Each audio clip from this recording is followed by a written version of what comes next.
welcome back to Printing at Home with me, Ruth Ander. If you're into printmaking, collage or chine-collé, you know how important it is to find the right glue.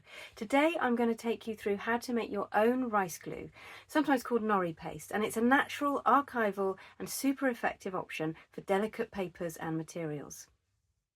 So why rice paste? Well, it's inexpensive, easy to make, and most importantly it dries clear and smooth, so you won't get any wrinkles in your work and it doesn't make a mess. Plus it's surprisingly durable once it's dry.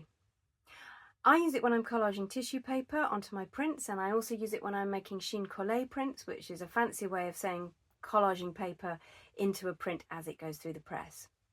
In this video I'm going to walk you through making rice glue from scratch, show you how to get the perfect consistency and share how I use it in my work. So all you need is some sushi rice, some water and a hob to heat it up on, and that's it.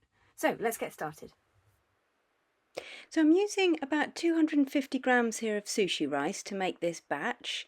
So that's about half of this packet. Just putting it into a saucepan. I'm not really measuring out, just guessing really, because we're going to make very soggy, mushy rice. So we're going to add any amount of water really, then pop it onto the hob, cook it for a long time. I'd say 30 to 40 minutes so it turns all really mushy. And if you mush that up, that will be fine to use, certainly if it's going through a press, but you can also use a blender to make it really mushy. And that's a little bit easier to use for collage in the studio if you're not using a press, because it's nice and gooey. And then I just pop those into little pots. I actually freeze these because they don't keep very well at all. So straight into the freezer, and then I can use them like this.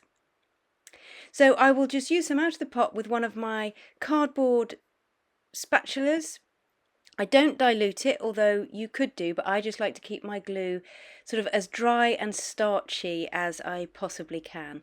I just use one of my cardboard spatulas to spread it onto the back of the paper that I want to stick on. And although it looks shiny here, as you can see it's pretty see-through, and it will dry see-through and it will dry matte as well. So I'm just going to pop this piece of tissue onto my print. And then I do try to get the wrinkles out. You can either do that by laying a piece of something smooth on the top, like say greaseproof paper or a piece of plastic, and just pushing with your hands, or I've got this wallpaper brush here that I use to get the wrinkles out as well, which is really good for the job. So do see my other video on the tools that I'm using and that I've discovered for little jobs like this. And there we go, all done. So I hope you found that useful. I'd love to see any results of collage that you make with rice glue. Do like the video, subscribe to the channel, and if you'd like to sign up to my list, you'll get all of my content straight to your inbox every month. Just do it via the link in the description. Thanks for watching and see you next week.